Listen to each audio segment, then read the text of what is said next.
Hello everyone, আসসালামু আলাইকুম। তো আজকে তোমাদেরকে সজনা গাছের ফুল দিয়ে একটা পারফেক্ট মুচমুচে পাকোড়া বানিয়ে দেখাবো।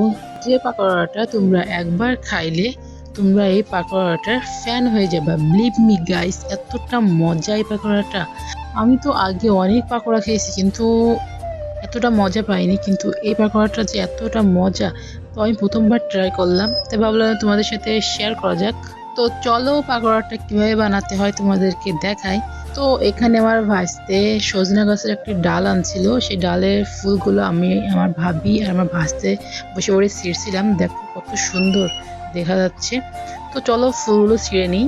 তো সজনার ফুলগুলো আমার ছিঁড়া শেষ। তো এখন সজনার ফুলগুলো আমি ভালো করে ধুয়ে নিব। তারপর একটা গামলার ভিতরে সজনার ফুল দিয়ে দিব। তারপর 1 চামচ লবণ আর এখানে একটা ডিম দিয়ে দিব। দিয়ে আমি এটাকে ভালোভাবে চটকিয়ে মাখিয়ে নিব। তো দেখো আমি ভালোভাবে মাখিয়ে নিচ্ছি। তো মাখানোর পর কিন্তু এর ভিতর থেকে পানি বের হবে, তাই এক্সট্রা কোনো পানি দিব না। তারপর এর উপরে দিয়ে দিলাম হচ্ছে আমি 1 মুঠ মতো ধনিয়া পাতা। তারপর দিয়ে দিব হচ্ছে আমি কাঁচামরিচ কুচি। তারপর দিয়ে দিব এখানে পেঁয়াজ কুচি। তো পেঁয়াজটা দেওয়া হয়ে গেলে এখানে আমি দিব হচ্ছে বুটির ডাল বাটা। এখানে আমি আগে থেকে বুটির ডাল বেটে নিয়েছিলাম, তা দিয়ে দিলাম। তারপর এর ভিতরে দিয়ে দিব হচ্ছে আমি 1 কাপ মতো চালের গুঁড়ো। তারপর 1 কাপ চালের গুঁড়ো দেওয়া হয়ে গেলে 1/2 কাপের মতো ময়দার গুঁড়ো দিয়ে দিব। তারপর এখানে আমি 1 চামচের মতো জিরা গুঁড়ো, 1/2 চামচের মতো ধনিয়া গুঁড়ো আর 1 চামচের মতো শুকনো মরিচের গুঁড়ো, তারপর 1/2 চামচ হলুদের গুঁড়ো দিয়ে এটা আমি ভালো করে মাখিয়ে নিব। এখানে কিন্তু এক্সট্রা কোনো পানি ব্যবহার করা যাবে না। আমি যেটুকু পানি বের হয়েছে এটুকু দিয়ে আমি এটাকে ভালোভাবে মাখিয়ে নিব। এক্সট্রা কোনো পানি এখানে ব্যবহার করব না। তো মাখানোটা দেখো এরকমভাবে মাখিয়ে নিচ্ছি, একদম এরকমভাবে মাখিয়ে নিবে। ততটা মাখানোটা যত ভালো হবে ততই কিন্তু পারফেক্ট হবে পাকোড়াটা হবে। তো এখন আমি এরকম ছোট ছোট শেপ করে পাকোড়াগুলো তেলের ভিতর ছেড়ে দিব।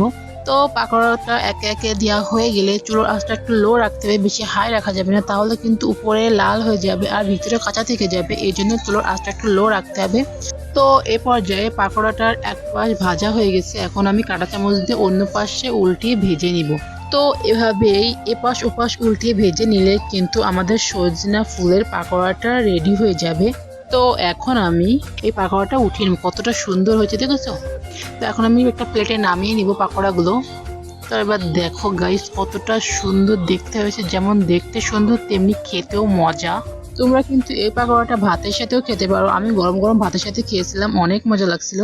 তো এবার দেখো কতটা ক্রিস্পি হয়েছে পাকোড়াটা, দেখেছো কতটা ক্রিস্পি। এটা কিন্তু খেতে অনেক মজা লাগছে গাইস। আশা করি তোমাদের কাছে ভালো লাগবে। তোমরাও বাসায় বানিও এবং কমেন্ট করে বলো যে কেমন হয়েছে।